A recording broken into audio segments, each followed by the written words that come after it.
안녕하세요. 여러분은 얼마나 자주 고기를 드시나요? 매 식사마다 생선이든 육류이든 고기가 없으면 밥 먹을 맛이 안 난다고요? 특히 삼겹살을 좋아하신다고요? 식사 외에도 술과 같이 종종 또는 고기만 따로 해서 자주 먹게 된다고요? 사람은 육체를 가지고 있기에 무엇인가는 먹어야 하겠지요. 전혀 먹지 않으면 육체를 유지해 갈 수 없고 생명을 이어갈 수 없지요.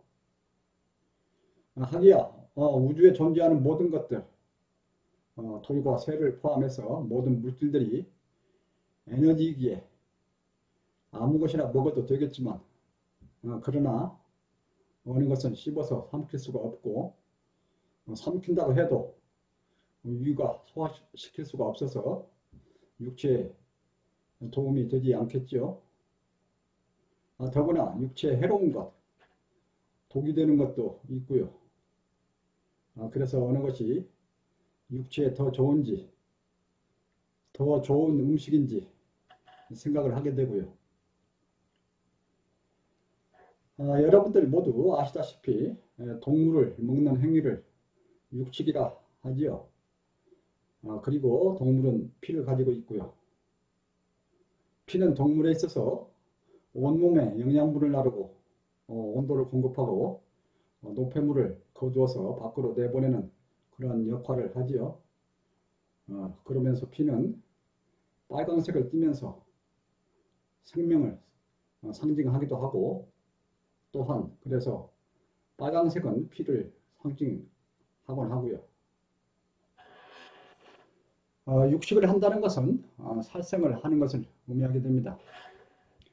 일부 스님들은 고기를 먹는 것을 합리화하거나 중화시키기 위해서 불교에서 육식을 금지하는 것은 불교가 중국을 거쳐서 오면서 선교와 만나 만들어진 습관이고, 남방 불교에서는 승려가 탁발 시에는 차별하지 말고 주는 대로 받아 먹으라고 부처님이 말씀하셨다고 하여 고기도 주저없이 먹는다고 하거나, 육식을 하지 말라는 것은 직접 살생을 하지 말라는 뜻이지 잡혀있는 고기마저 먹지 말라는 뜻은 아니라고 그렇게 해석하는 경우도 있는데, 이들 모두는 그저 육식을 정당화하기 위한 편법의 말들이라고 나는 생각해오고 있습니다.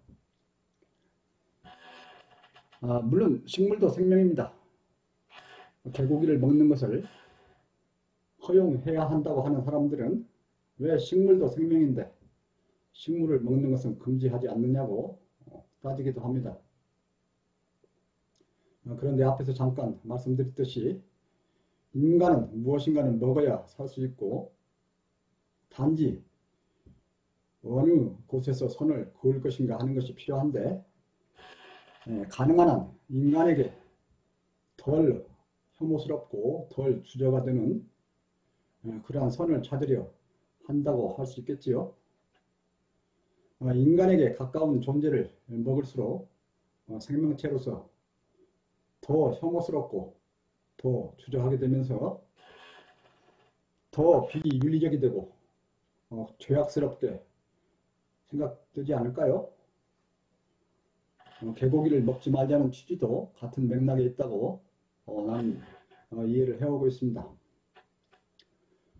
육식은 사람을 거치게 하고 공격성을 키우고 충동적이게 하고 약욕 강식의 사고를 더욱 크게 할 것입니다. 활발하게 활동하는 생물, 힘이 센 동물을 먹이로 하려면 더욱 많은 힘과 노력과 기술이 필요하겠지요. 일반적으로 초식동물이 육식동물에 비해서 덜 포악하고 덜 잔인함을 보아오고 계시죠. 사자나 악어 등 상위 포식자일수록 더욱 포악한 동물에 해당합니다. 한국에도 생고기를 먹는 습관이 있기는 하지요. 생선회는 물론이고 소고기를 날로 먹기도 하니까요. 그러나 대량으로 그리고 자주 먹는 것은 아니라고 알고 있는데요. 서양 사람들은 동양 사람들에 비해 역사적으로 일찍부터 육식을 많이 해온 편이라고 저는 알고 있는데요. 나는 오래전에 미국 중앙 남부 지역을 방문한 적이 있었는데 그곳 사람들이 음식점에서 큰 두부 정도 크기의 접시에 피가 철철 흐르는 고깃덩이를 스테이크로 시켜서 칼로 썰어서 먹는 것을 보았습니다. 그래서 그들의 육체는 더 크고 힘이 센지 모른다고 생각했습니다. 그들의 온몸에는 털이 부실부실 무성하고 성격이 매우 거칠고 공격적이라고 느꼈습니다. 나는 육식을 금지 또는 절제하는 데에는 네 가지 직접적인 의미가 있다 이렇게 생각하고요. 또한 다른 하나의 부수적인 의미가 있다 그렇게 생각하고 있습니다. 육식 절제의 가장 기본은 정신을 육체보다 중요시하면서 육체적 욕구를 최대한 누르고 보다 순해지고자 하기 때문이라고 그렇게 생각을 하는데요. 육식 절제의 네 가지 직접적인 의미로서는 살생을 절제하면서 생명을 존중하는 것, 피를 보다 맑게 하고자 하는 것, 이에 이어 생각을 보다 맑게 하고자 하는 것, 그리고 성욕을 절제하고자 하는 것이라고 보고 있습니다. 그리고 부수적으로는 환경 오염을 줄이는 그런 효과도 있고요. 육식은 생명을 경시하는 그러면서 동물과 같은 공격성과 잔인성을 키울 가능성이 큽니다.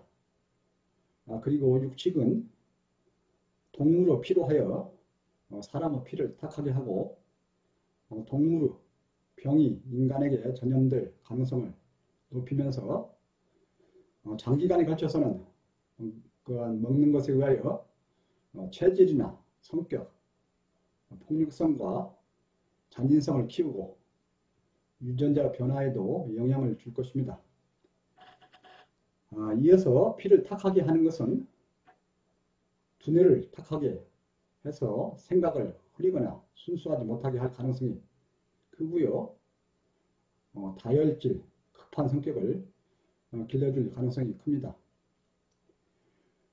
또한 육식은 에너지 발화를 크게 하여서 성욕을 크게 더욱 활성화시키면서 이성적인 그런 생각보다는 기운이 설치게 할 가능성이 큽니다.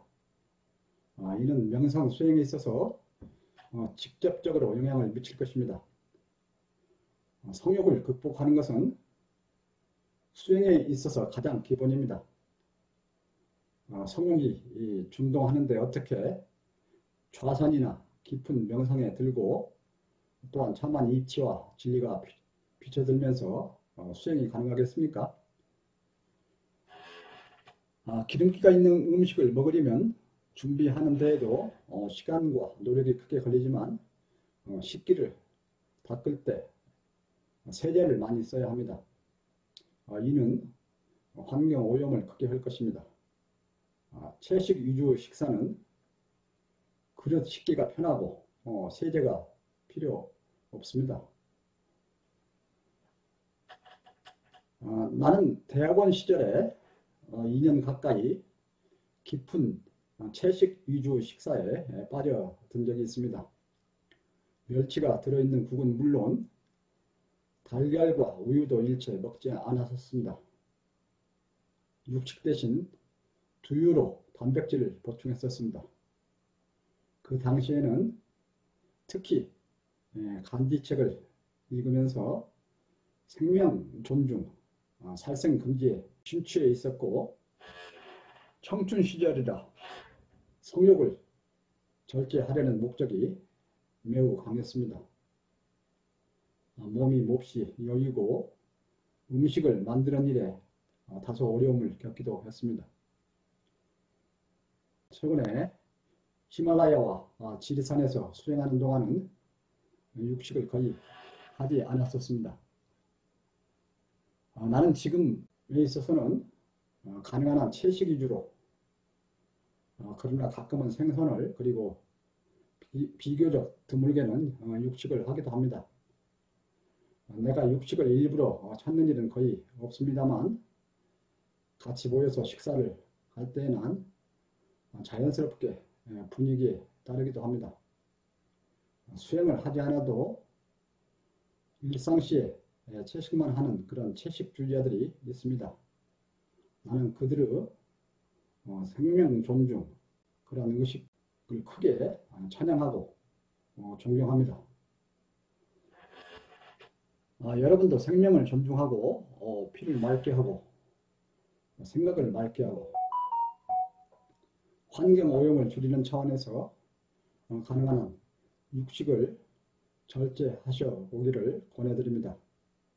여러분의 그 일은 지구 청정, 인류 평화에도 기여할 것이라고 생각이 됩니다. 네, 감사합니다.